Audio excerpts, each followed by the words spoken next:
Hello children, बहुत बहुत स्वागत, बहुत बहुत प्यार और एक नए टॉपिक के साथ आज की शुरुआत। टॉपिक है अनुपात एवं समानुपात यानी रेशियो एंड प्रपोर्शन। तो ये जो पहला वीडियो है इसमें बहुत सारे वीडियोस अभी बनने हैं। तो इसका ये जो पहला वीडियो है तो इसके बारे में मैं अनुपात यानी रेशियो के बारे में कुछ बेसिक चीज़ें जो हमें जाननी ज़रूरी हैं क्वेश्चंस को सॉल्व करने से पहले। और ये बेसिक चीज़ें ही ऐसी हैं जो हमारे कंसेप्ट को क्लियर करती हैं। और एक बार किसी टॉपिक में आपका कंसेप्ट क्लियर है तो उसको क्वेश्चंस को करने में कोई दिक्कतें नहीं आती। इसलिए जो इसके बेसिक्स हैं, जो इसके कंसेप्ट्स हैं, इसको ध्यान दीजिए। तो आज इस वीडियो में मैं आपको सिर्फ अभी हम रेशियो के ऊपर चर्चा करेंगे, उसके बाद हम रेशियो के ऊपर क्वेश्चंस करेंगे और उसके बाद फिर हम प्रोपोर्शन यानी समानुपात में आएंगे और उस पे बेस्ड क्वेश्चंस करेंगे। तो चलिए, रेशियो की कुछ बुनियादी बातें जो हमें जाननी ज़रूरी हैं। तो देखिए, एक एक करके मैं आपको यहाँ पर एक्सप्लेन करता हूँ। सबसे पहले तो रेशियो होता क्या है यानी अनुपात होता क्या है। A ratio is a method to compare two quantities of the same kind with same unit by dividing one quantity by another. इसको हिंदी में एक्सप्लेन करने से पहले सिंपल सा देखिए, एक छोटा सा एग्जांपल मैं आपको देता हूँ। माना कि किसी क्लास में दो बच्चे हैं, रोहित और श्याम। हमने ले लिया रोहित और श्याम, और रोहित के आउट ऑफ 100 माना 30 मार्क्स आए हैं और श्याम के आउट ऑफ 100 60 मार्क्स आए हैं। तो अगर हम इसको कंपेयर करें, जैसे हम कहते हैं अरे यार श्याम के नंबर तो ज़्यादा आए हैं, तो कोई पूछता है अच्छा श्याम के नंबर रोहित से कितने ज़्यादा आए हैं। तो कितने ज़्यादा आए तो हम क्या करते हैं, जब 60 में से 30 को माइनस कर देंगे तो हम कहेंगे अरे श्याम को तो 30 मार्क्स ज़्यादा आए हैं, किससे, रोहित से।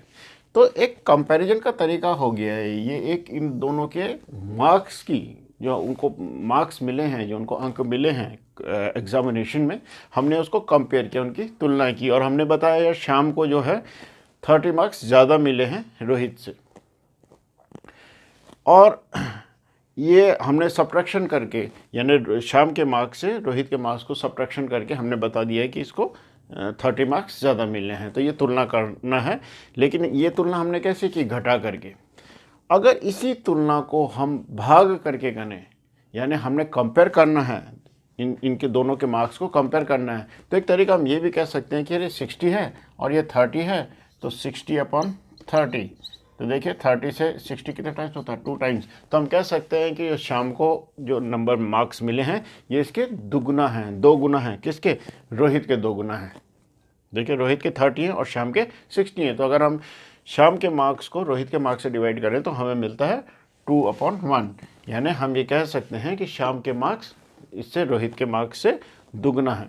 तो ये भी एक कंपैरिजन का तरीका है। तो ये जो कंपैरिजन का तरीका है यानी एक क्वांटिटी को दूसरी क्वांटिटी से भाग करके हमने तुलना की है, कंपेयर किया है दो क्वांटिटीज़ को, तो इसी को हम कहते हैं रेशियो। इसी को हम कहते हैं रेशियो। तो आइए अब इसकी डेफिनेशन में चलते हैं कि ratio is a method to compare two quantities यानी अनुपात किन्हीं दो क्वांटिटीज़ को, कोई भी दो चीज़ें हैं जिनको हम क्या करते हैं, कंपेयर करते हैं, जिनको हम क्या करते हैं, कंपेयर, जिनकी हम तुलना करते हैं, ऑफ द सेम काइंड। लेकिन ये क्वांटिटीज़ क्या होनी चाहिए, एक सी होनी चाहिए। अभी मैं आपको एक्सप्लेन करूंगा सेम काइंड का मतलब, विद सेम यूनिट, और उनकी यूनिट भी सेम होनी चाहिए, इकाई भी एक सी होनी चाहिए, by dividing one quantity by another. एक क्वांटिटी को दूसरी क्वांटिटी से भाग करके जब हम किन्हीं दो एक जैसी क्वांटिटीज़ की तुलना करते हैं जिनकी की यूनिट भी सेम है, तो इसको हम कहते हैं रेशियो। अभी मैं आपको एग्जांपल से इसको क्लियर हो जाएगा कि ये डेफिनेशन में क्या बोलना चाह रहा है। तो आपको खैर बहरहाल डेफिनेशन को याद करने का कोई ज़रूरत नहीं है। बस आपको सिर्फ ये समझना है कि अगर हम किन्हीं दो चीज़ों की तुलना करते हैं, किन्हीं दो क्वांटिटीज़ की हम तुलना करते हैं, तो जब हम तुलना करते हैं तो अगर हम एक क्वांटिटी का दूसरी क्वांटिटी में भाग करके तुलना कर रहे हैं तो इस तरह की तुलना करने को ही हम रेशियो कहते हैं। ये मैंने आपको एक एग्जांपल दिया था। तो चलिए अभी मैं यहाँ पर थोड़ा और ये आपको क्लियर कर दूँ कि same kind of quantity and the same unit, इससे क्या मतलब है। तो आप यहाँ पर देखिए कि सेम काइंड का मतलब यह है कि जिन दो चीज़ों की हम तुलना कर रहे हैं वो एक ही तरीके की होनी चाहिए, एक ही तरीके से मतलब ये है कि अगर हम एक चीज़ की लंबाई को दूसरे चीज़ की लंबाई से तुलना करें तो हम तुलना कर सकते हैं कि ये जो है जैसे कहते हैं हम कि ये दुगना लंबा है, ये से तिगना लंबा है, लेकिन ऐसा नहीं हो सकता है कि अगर हम यहाँ पे 50x को, ठीक है, हम 10 रुपीज़, क्या हम इनको कंपेयर कर सकते हैं? इनको बिल्कुल भी हम कंपेयर नहीं, इनकी हम तुलना नहीं कर सकते हैं, इनका हम रेशियो नहीं निकाल सकते हैं। क्यों? क्योंकि ये तो x हैं और ये क्या है, रुपीज़ हैं। ये दोनों ही क्वांटिटीज़ अलग अलग हैं। x की कंपैरिजन हम x से ही कर सकते हैं, जैसे वहाँ पे श्याम की और रोहित की हमने तुलना की थी, तो हमने मार्क्स की तुलना की थी, हम दोनों के मार्क्स की तुलना की थी। या अगर हम किसी की हाइट की तुलना करते हैं तो हाइट दूसरे की हाइट से ही करेंगे, ऐसे नहीं कि एक की हाइट की जो कंपैरिजन है हम दूसरे के वेट से करें। वेट और हाइट का कंपैरिजन नहीं हो सकता, क्योंकि दोनों अलग अलग तरह की क्वांटिटीज़ हैं। तो सेम मतलब जब हम कंपेयर करते हैं, जब हम रेशियो निकालते हैं, तो उसमें एक तो सेम काइंड ऑफ क्वांटिटी होना ज़रूरी है, same kind of quantities, quantity of same kind, ठीक है। तो आप समझ गए होंगे सेम काइंड ऑफ क्वांटिटी से क्या मतलब है, यानी हम रुपीज़ का कंपैरिजन रुपीज़ से ही कर सकते हैं, ठीक है। रुपीज़ का कंपैरिजन हम किसी अन्य उससे नहीं कर सकते, तो अलग तरह की क्वांटिटी से नहीं कर सकते हैं। उसके बाद दूसरा क्या है कि यूनिट भी सेम होनी चाहिए। देखिए सेम यूनिट, दूसरा वर्ड आया यहाँ पे, सेम यूनिट। इसका मतलब ये है कि हम माना 10 रुपीज़ है, तो हम इसका कंपैरिजन 7 रुपीज़ से तो कर सकते हैं, लेकिन ऐसा नहीं कर सकते कि 10 रुपीज़ का कंपैरिजन हम 80 पैसे से नहीं कर सकते, 80 पैसे से नहीं कर सकते, क्योंकि यहाँ पर यूनिट क्या है, रुपीज़, और यहाँ पर यूनिट क्या है, पैसे। इनको कंपेयर करने के लिए या तो हमें 10 रुपीज़ को भी पैसे में कन्वर्ट करना पड़ेगा, चेंज करना पड़ेगा, या हमें 80 पैसे को रुपीज़ में कन्वर्ट करना पड़ेगा। ये दोनों ही इकाइयाँ, ये दोनों ही यूनिट क्या होनी चाहिए, एक सी होनी चाहिए। तो कंपैरिजन करने के लिए ये दो चीज़ें बहुत महत्वपूर्ण हैं कि जिन दो क्वांटिटीज़ का कंपैरिजन कर रहे हैं वो दोनों एक ही तरीके की होनी चाहिए, और दूसरा उनकी इकाई यानी उनकी यूनिट भी सेम होनी चाहिए। तब एक क्वांटिटी की दूसरे क्वांटिटी एक क्वांटिटी का दूसरी क्वांटिटी से डिवीज़न करके हम उसका रेशियो निकाल सकते हैं, हम उनका कंपैरिजन कर सकते हैं। तो ये हो गया इसका डेफिनेशन। आई थिंक कि डेफिनेशन आपको क्लियर हो गई होगी, और आपको ये भी क्लियर हो गया होगा कि सेम काइंड ऑफ क्वांटिटीज़ और सेम यूनिट से यहाँ पर क्या मतलब है। ओके, अब देखिए जब हम कंपैरिजन करते हैं तो दो क्वांटिटीज़ होती हैं, तो उसको हम जब कह देते हैं फर्स्ट क्वांटिटी और सॉरी यहाँ उसको हम कह देते हैं first term and second term. जैसे यहाँ पे 6 and 10 ये दो नंबर है हमारे पास, अगर हम इनको कंपेयर करना है 6 और 10 को, तो ये हो गया हमारा फर्स्ट टर्म, और इसको हम कहते हैं एंटीसीडेंट। एंटीसीडेंट जो फर्स्ट टर्म है इसको हम एंटीसीडेंट कहते हैं, और जो सेकंड टर्म है ये देखिए 10, यहाँ पर सेकंड टर्म है, इसको हम कहते हैं कॉन्सिक्वेंट। कॉन्सिक्वेंट तो आपको याद रखना है, फर्स्ट टर्म को हम एंटीसीडेंट कहते हैं। कभी कभी क्वेश्चंस में इस तरह के टर्म्स का यूज हो जाता है, एंटीसीडेंट एंड कॉन्सिक्वेंट। तो आपको मालूम होना चाहिए कि एंटीसीडेंट फर्स्ट टर्म को कहते हैं और कॉन्सिक्वेंट सेकंड टर्म को कहते हैं। उसके बाद जो है इसको हमेशा जो रेशियो है इसको always expressed in its lowest term in simplest form. देखिए इसका मतलब ये है कि जैसे हमें 50 और 10 को कंपेयर करना है, फॉर एग्जांपल हमें 50 और 10 को कंपेयर करना है, या 6 और 10 को, यहाँ पे मैंने एक क्वांटिटीज ली हैं, हम इसको 6 और 10 को अगर हमें कंपेयर करना है, यानी 6 को हमें 10 के साथ कंपेयर करना है, और तो हम इसको लिखेंगे 6/10, एक क्वांटिटी को दूसरी क्वांटिटी के साथ डिवाइड करके हमने इसको लिखा 6/10। तो इससे पहले मैं आपको एक चीज़ और बता देता हूँ कि जो रेशियो होता है इसका सिंबल होता है इस तरह के दो बिंदु, जैसे 6:10 इज टू 6:10। ये देखिए ये जो है ये रेशियो, इसको हम ऐसे लिखते हैं 6:10, 6:10, 6:10। तो ये दो बिंदी ये रेशियो का सिंबल होता है, तो इसको इज टू पढ़ते हैं 6:10। तो हम इसको 6/10, जब हम इसका कंपैरिजन करेंगे 6 और 10 का, तो 6/10। अब यहाँ पर देखिए ये जो फ्रैक्शन हमें मिला है, ठीक है, ये क्या है, फ्रैक्शन, ये इसकी सिंपलेस्ट फॉर्म में नहीं है। क्यों नहीं है? क्योंकि अभी हम इस 6 को 2 से डिवाइड कर सकते हैं और 10 को भी 2 से डिवाइड कर सकते हैं। तो 2 से अगर इसको डिवाइड करेंगे 2 3 are 6, 2 5 are 10, तो 3/5।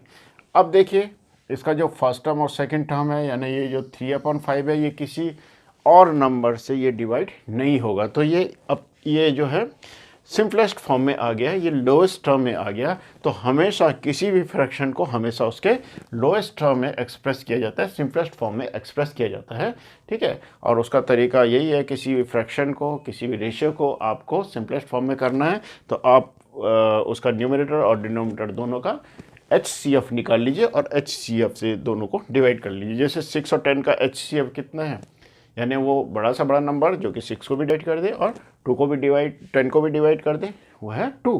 तो इसलिए हमने 2 से दोनों को डिवाइड किया और ये 3/5 ये लोएस्ट फॉर्म में आ गया। तो ये चीज़ क्लियर हो गई होगी। तीसरी चीज़ की जो रेशियो होता है, इसकी कोई यूनिट नहीं होती, रेशियो की कोई यूनिट नहीं होती। तो उसके बाद यह है कि ऑन मल्टीप्लाइंग और dividing by same number ratio is unchange, the value of ratio remains unchanged. इसका मतलब ये है कि अगर यहाँ पे थोड़ा रब करना पड़ेगा, स्पेस बना देते हैं।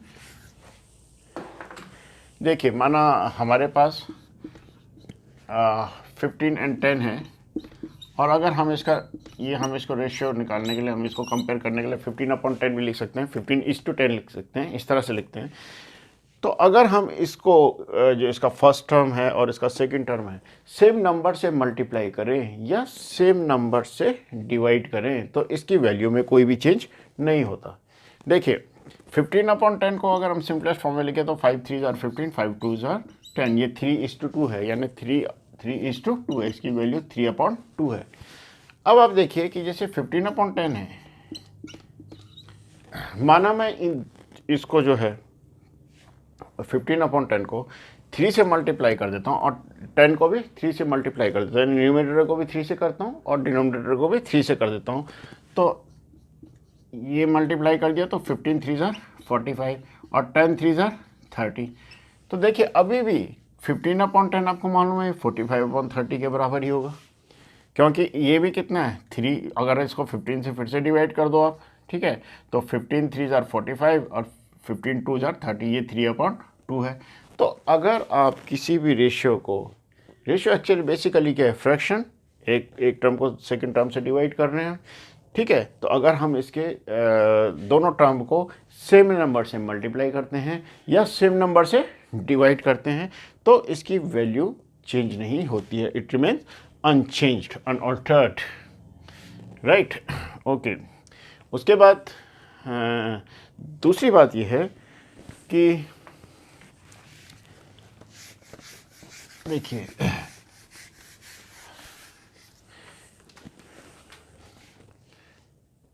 जैसे 5:15 एंड 15:5, ये इन दोनों की ही वैल्यू अलग अलग है।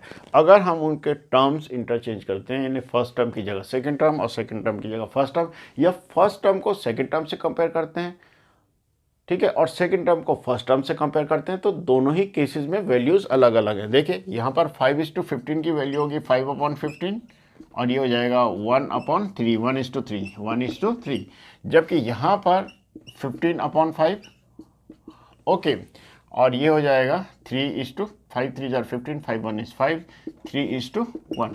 देखिए, यहाँ पर हमने 5 और 15 का कंपैरिजन किया, तो यहाँ पर फर्स्ट टर्म क्या है, यानी 5 को हम 15 से कंपेयर कर रहे हैं, तो ये रेशियो है 1:3। तो हम कह सकते हैं जो 5 है, ये 15 का 1/3 है, 1/3 है। देखिए, 5 जो है 15 का 1/3 है, राइट।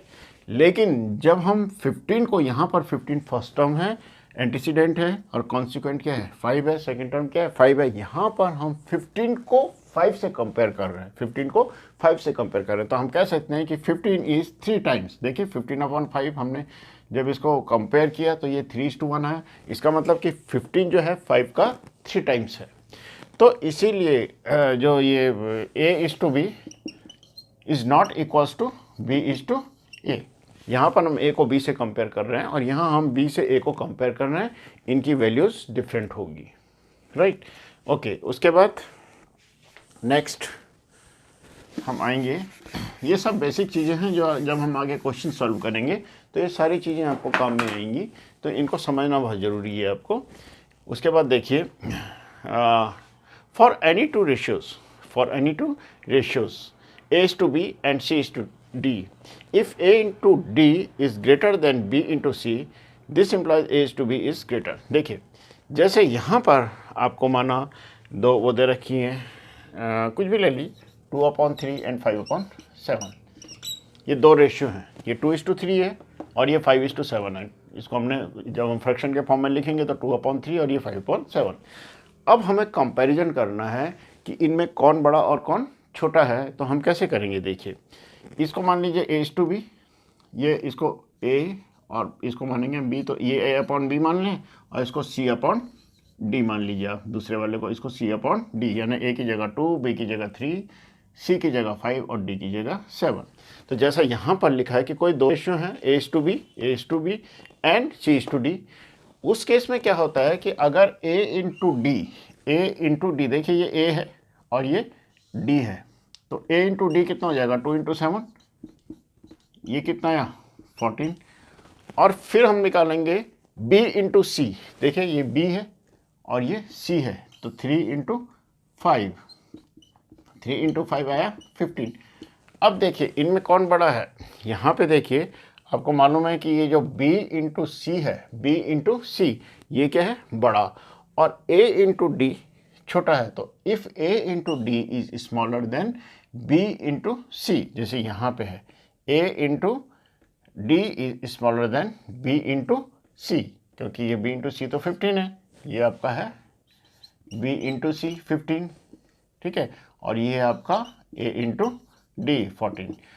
तो देखिए ये A into D छोटा है, 14 छोटा है B into C से, तो ये क्या बताएगा, ये आपको ये बताएगा कि A is to B is less than C is to D। इसका मतलब कि जो A is to B यानी जो पहला वाला फ्रैक्शन है 2/3, ये 5/7 से छोटा है, स्मॉलर है। ओके, तो जब भी आपको किसी भी दो फ्रैक्शंस दी हैं और उनको कंपेयर करना है, तो आपको क्या करना पड़ेगा, जो पहला वाला फ्रैक्शन है इसके न्यूमरेटर से दूसरे वाले फ्रैक्शन के डिनोमिनेटर को मल्टीप्लाई करना है। तो इसको आप A/B मान लीजिए, इसको अपॉन दूसरे वाले रेशियो को आप C/D मान लीजिए। तो इसका मतलब आपको A से D को मल्टीप्लाई करना है, ठीक है, उसकी वैल्यू जैसे यहाँ पे हमने किया तो उसकी वैल्यू लिखनी है। उसके बाद हमने पहले वाले फ्रैक्शन के डिनोमिनेटर से दूसरे वाले के न्यूमरेटर को मल्टीप्लाई करना है, क्रॉस मल्टीप्लिकेशन, यानी हमने B into C की वैल्यू निकालनी है। फिर हमने देखना है कि इनमें कौन सी वैल्यू बड़ी है और कौन सी छोटी है। अगर A into D B into C से छोटी है, जैसे यहाँ पर है, तो उस केस में क्या होगा, जो पहला वाला फ्रैक्शन है A is to B, ये छोटा होगा किससे, C is to D से, दूसरे वाले से। क्लियर। और अगर इसके उलट केस आता है, ठीक है, उलट केस आता है, चलिए इसको भी हम एग्जांपल दे देते हैं कि जैसे 5/7, ओके, और दूसरा ले लेते हैं 3/6, ओके, 3/6। अब यहाँ पर देखिए ये हमने A is to B माना, ये A is to B, A/B, और ये हमने माना C/D। यहाँ पे देखिए आप A into D कितना आया, 6, A into D आपका आया 6 5 30, और B into C आया आपका 7 into 3 यानी 21, ठीक है। तो अब यहाँ पे देखिए आप A into D आपका ग्रेटर है, A into D is greater than B into C। इस केस में क्या होगा, जो पहला वाला फ्रैक्शन होगा यानी A/B, ये आपका बड़ा होगा, ये ग्रेटर होगा, यानी आपका जो 5/7 है this will be greater than 3/6। तो इस तरह से क्रॉस मल्टीप्लिकेशन से आप इजीली कंपेयर कर सकते हैं कि कौन सा रेशियो बड़ा है, कौन सा रेशियो छोटा है, किसकी वैल्यू ज़्यादा है, किसकी कम है। ओके, और इन केस अगर ये दोनों इक्वल आते हैं, यानी माना दो आपको दिए हुए हैं, दो रेशियोज दिए हैं और आपने उनको ऐसे क्रॉस मल्टीप्लाई किया और आपका A is to D is equals to B into C, यानी अगर ये दोनों इक्वल आते हैं, A into D और B into C, अगर ये दोनों इक्वल आते हैं, उस केस में दोनों रेशियो इक्वल हो जाएंगे, तब 9 में कोई बड़ा है ना छोटा है, दोनों की वैल्यू ही बराबर होगी। तो ये सिंपल से कुछ रेशियो और प्रोपोर्शन में बेसिक्स बातें थी। तो इस वाले वीडियो के लिए इतना काफ़ी है। इसमें बेस्ड क्वेश्चंस हम अब नेक्स्ट वीडियोस में करेंगे। सो आई होप अगर आप इसको बार बार देखेंगे तो आपको समझ में आएगा। So thanks.